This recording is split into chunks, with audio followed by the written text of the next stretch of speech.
जानते हैं कि खुद को बेहतर बनाने का सबसे अच्छा तरीका यह है कि आप उन लोगों के बीच रहें जो आपसे 100 गुना अधिक सफल और बुद्धिमान हैं। लेकिन आज हम अकेले रहने का महत्व समझेंगे। आज हम समझेंगे कि चुप रहने से, किसी से न मिलने से और सिर नीचा करके अपना काम करने के क्या फायदे होते हैं।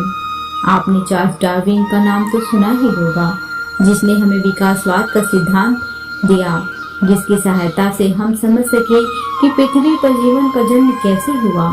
इतने सारे जानवर, पेड़, पक्षी, कीड़े और मछलियाँ कहाँ से आईं? लेकिन क्या आप जानते हैं कि विकासवाद के सिद्धांत पर शोध करते समय डार्विन एक द्वीप पर अकेले रह रहे थे। वह उस द्वीप के हर जानवर के, कीड़े और हर मछली का अध्ययन कर रहा था, उनके कंकालों को देख रहा था, वो उनके मस्तिष्क की संरचना को देख रहा था। इस दौरान उनके साथ कोई नहीं था। वे 5 साल तक समुद्र में घूमते रहे और दुनिया के अलग अलग कोनों से नमूने इकट्ठा करके उन्हें इंग्लैंड ले आए और उनका अध्ययन किया। इस तरह आज से 160 साल पहले उन्होंने विकासवाद का सिद्धांत दिया था। जब हमारे पास न इंटरनेट था, न हवाई जहाज। डार्विन अकेले नहीं हैं जिन्होंने अकेले रहकर सफलता हासिल की है। जोहान गेगर मेडल को जेनेटिक्स का जनक कहा जाता है, जिन्होंने सबसे पहले हमें जीन की अवधारणा दी। ये वही जीन हैं जो एक बच्चे को उसके माता पिता जैसा बनाते हैं। इन्हें जीन्स की वजह से हर व्यक्ति के फिंगरप्रिंट्स अलग अलग होते हैं और हर किसी की शारीरिक और मानसिक क्षमता का स्तर अलग अलग होता है। आश्चर्य की बात है कि मेंडल ने इतने सारे शोध बिना किसी उपकरण, बिना किसी माइक्रोस्कोप के किए। मेंडल एक विश्वविद्यालय में प्रोफेसर बनना चाहते थे, लेकिन जब उन्हें वहां से खारिज कर दिया गया तो वह घर वापस आ गए और खेती करने लगे। वहां उन्होंने मटर के पौधे उगाना शुरू किया और इसकी आनुवंशिकी का अध्ययन करना शुरू किया। महज 12 साल के अध्ययन में उन्होंने ऐसी बातें बताई जो जीव विज्ञान की पूरी दिशा ही बदल देने वाली थी। उन्होंने यह काम तब किया जब वह दुनिया विश्वविद्यालय छात्रों और अन्य प्रोफेसरों से अलग होकर एक खेत पर अकेले रह रहे थे। इसके अलावा एक ऐसी कहानी है जिसके बारे में आप सभी जानते होंगे, गौतम बुद्ध की कहानी। जब बुद्ध महलों में रह रहे थे या यात्रा कर रहे थे तब उन्हें ज्ञान प्राप्त नहीं हुआ था, लेकिन फिर एक पेड़ के नीचे अकेले बैठकर वहां वे 50 दिनों तक साधना करते रहे, जिसके बाद उन्हें बोधि यानी बुद्धत्व प्राप्त हुई। और आज 2500 साल बाद भी हम उन्हें याद कर रहे हैं और किताबों में उनके बारे में पढ़ रहे हैं। न्यूटन का भी कोई दोस्त नहीं था, न ही उन्होंने शादी की थी, लेकिन उन्होंने भौतिकी, रसायन विज्ञान और गणित के क्षेत्र में बहुत योगदान दिया था। ऐसा कहा जाता है कि वह भौतिकी के जनक के साथ साथ कैलकुलस के भी जनक हैं। जी हाँ, वही कैलकुलस जिसे हल करने में हर 12वीं के बच्चे का दिमाग खराब हो जाता है, जिसका आविष्कार न्यूटन ने अपने कमरे में अकेले बैठकर किया था। मैं आपको ऐसी 50 और कहानियां सुना सकती हूँ जिनमें अकेले रहने वाले लोग हैं, जिन्होंने फिजिक्स, केमिस्ट्री, बायोलॉजी, फिलॉसफी और टेक्नोलॉजी की दुनिया में जबरदस्त प्रगति की है, जिसके कारण आज हमारे घर में बिजली, पंखे, स्मार्टफोन और लैपटॉप संभव हो पाए हैं। लेकिन अब हम मुद्दे पर आते हैं। अगर आप इन बाकी दिनों में खुद को दुनिया से अलग रखने की कोशिश करें और कड़ी मेहनत करें तो कुछ असाधारण कर सकते हैं जो आपकी जिंदगी बदल देगा। केवल 90 दिन और आप खुद को पहचान भी नहीं पाएंगे। नया साल आते ही लोग आमतौर पर अपने लक्ष्य बनाना शुरू कर देते हैं, बल्कि आइए अपने लक्ष्य पर काम करने के लिए हम नए साल का इंतजार क्यों करें। और मैं कहती हूँ कि अगर आप अपने लक्ष्य हासिल करने के लिए नए साल का इंतजार करते हैं, अगर आप ऐसा 1 जनवरी से करते हैं तो आपके लक्ष्य में कोई ताकत नहीं है। साल के अंत में अगर आप इन बचे हुए दिनों में कड़ी मेहनत करते हैं तो नए साल तक आप अपने सभी लक्ष्य हासिल कर सकते हैं और फिर आप नए लक्ष्यों पर काम करना शुरू कर सकते हैं। संभावना है कि आपने इस वर्ष की शुरुआत में भी कुछ लक्ष्य निर्धारित किए हैं, लेकिन 15 दिन तक उन पर काम करने के बाद आप अपने सामान्य काम में व्यस्त हो गए। यदि आप इन शेष दिनों में गायब रहकर कड़ी मेहनत करें तो आप उन सभी लक्ष्यों को प्राप्त कर सकते हैं।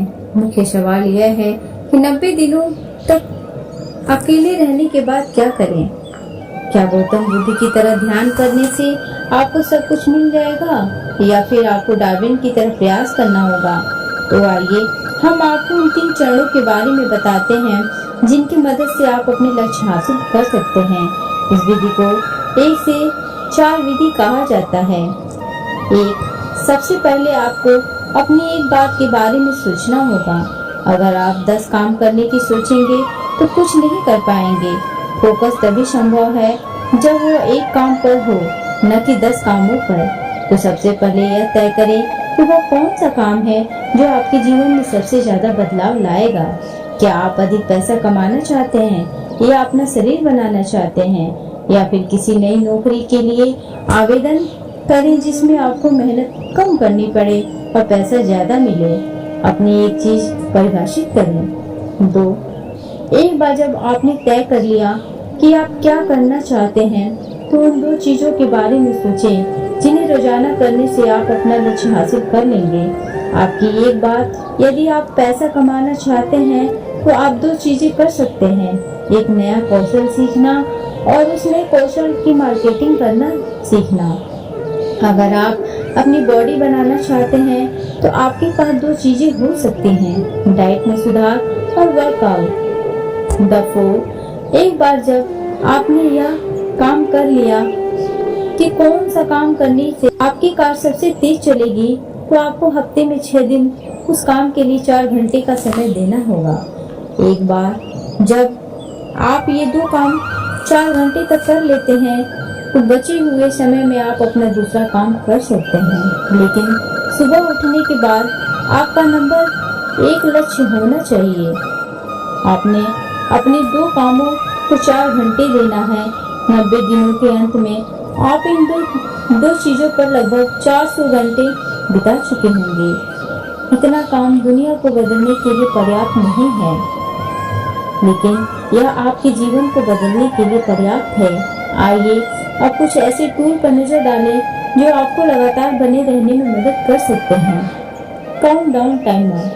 हर सुबह आप उठते हैं और अपने फोन पर 4 घंटे का काउंटडाउन टाइमर सेट करते हैं और इसे अपनी टेबल के सामने रख दें। जब तक आपका काम पूरा हो जाए तब तक इस टाइमर को चलने दें। जब आप पानी पीने के लिए उठें या बाथरूम जाएं तो उस समय इस टाइमर को बंद कर दें। आपको दिन खत्म होने से पहले इस टाइमर को 0 तक पहुंचाना है। ऊर्जा। यदि आप 100 किलोमीटर तक जाना चाहते हैं लेकिन आपके पास केवल 10 किलोमीटर तक ही पेट्रोल है तो आप वहां नहीं पहुंच पाएंगे। ऊर्जा का होना बहुत जरूरी है और ऊर्जा के लिए आपको 3 चीजों की जरूरत होगी: अच्छा पोषण, शारीरिक कसरत और अच्छी नींद। अगर आप 4 घंटे का अच्छा प्रदर्शन कर पाते हैं तो इसके लिए आपको बचे हुए 20 घंटों में खुद को तैयार करना होगा। इसके लिए आपको सबसे पहले सोने की अच्छी आदत डालनी होगी। सोने से 3 घंटे पहले फोन का इस्तेमाल बंद कर दें। अगर आप 10 बजे सोने जाते हैं तो अपने फोन में 7 बजे का अलार्म लगा लें। जैसे ही 7 बजते हैं आप अपना फोन बिस्तर के नीचे छिपा देते हैं या कहीं और रख देते हैं। फिर दूसरे काम करो। इसके अलावा सोने से 8 घंटे पहले कॉफी न पिएं। इसके बाद अपने आहार में सुधार करें। समोसा खाकर आप ऊर्जावान नहीं रह सकते। आप अधिक प्रोटीन और स्वस्थ कार्बोहाइड्रेट जैसे फल, नट्स खाना शुरू कर दें। इसके बाद अपने जीवन में कुछ शारीरिक गतिविधि जोड़ें। इस बात की पूरी संभावना है कि आज आप पूरे दिन में 3000 कदम से ज्यादा नहीं चले होंगे। इसलिए अपने जीवन में एक सरल नियम जोड़ें कि जब भी आप अपना फोन रखें, यह तो तुम चलते चलते कर लोगे। दृश्य प्रगति। जेरी सिनफील्ड अमेरिका के बहुत मशहूर कॉमेडियन हैं। उनका नियम है कि वह हर दिन एक नया चुटकुला लिखते हैं और उस चुटकुले को लिखने के बाद उन्होंने अपने कैलेंडर में एक क्रॉस लगा दिया। इसके बाद उनका ध्यान सिर्फ इस बात पर रहता है कि उस क्रॉस की श्रृंखला को टूटने न दिया जाए।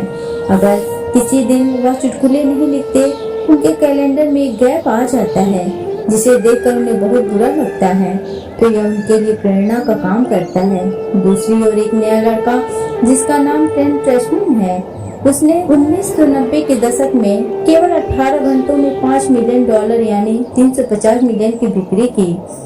उनका रहस्य पेपर क्लिप जार थे।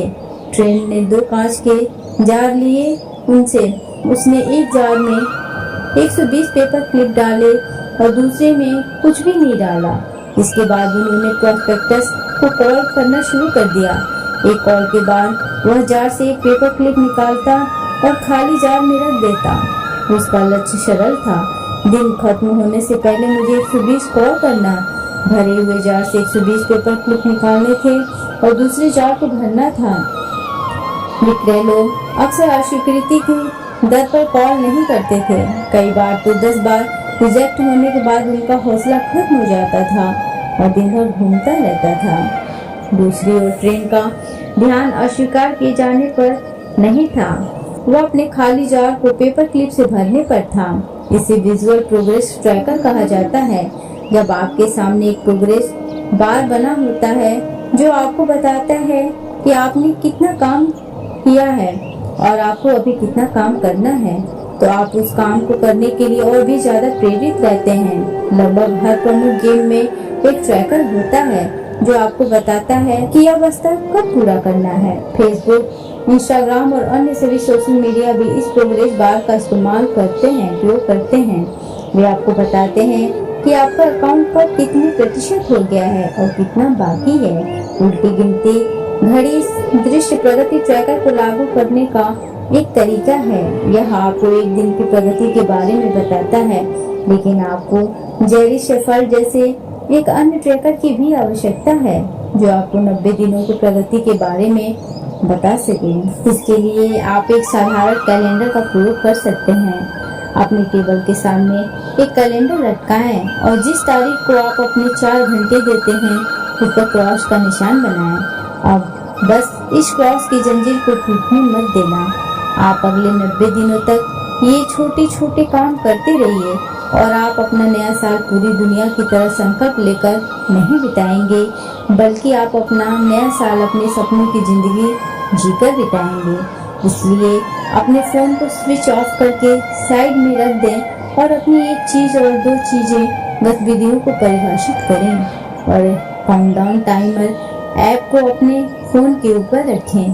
अनावश्यक ऐप्स अनइंस्टॉल करें और खुद को कमरे में बंद करके मेहनत करें। तो दोस्तों, अगर आपको ये ऑडियो पसंद आया हो तो प्लीज इसे लाइक, शेयर एंड सब्सक्राइब करना ना भूलें और बने रहें ऐसे ही और भी स्पेशल ऑडियो के लिए। तब तक के लिए थैंक्स फॉर वॉचिंग।